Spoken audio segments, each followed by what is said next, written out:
নদীতে গোসল করতে যাওয়ার সময় জালটা নিয়ে গিয়ে মাশাল্লাহ লাভই হলো।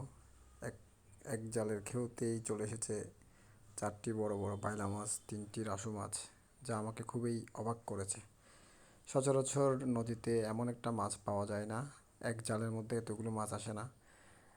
ওই দিন হঠাৎ জুমার নামাজের আগে করেই নদীতে গোসল করতে গিয়েছিলাম। ভাবলাম জালটা নিয়ে যাই। জাল নিয়ে গিয়ে দেখা দেখলাম আল্লাহর রহমতে মাশাল্লাহ এক জালের মধ্যেই এই মাছগুলো এসেছে। আর কিছু মাছ পেয়েছি, তবে এক জালের মধ্যে এরকম মাছ আমাকে অবাক করেছে। দেখতে পাচ্ছেন রাসু মাছ, 3টা রাসু মাছ পড়েছে, সাথে কিছু অল্প পুঁটি মাছও পড়েছিল।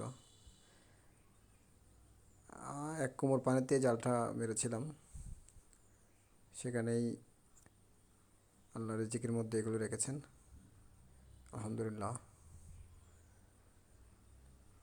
বাইলা মাছগুলো খুব সুন্দর ছিল, বড় বড় বাইলা মাছ। একজন আমাকে সহযোগিতা করছেন মাছগুলো। আলহামদুলিল্লাহ, সবগুলো মিলে এই মাছগুলো পেয়েছি। বাইলা মাছ, রাসু মাছ দেখতে পাচ্ছেন। আলহামদুলিল্লাহ।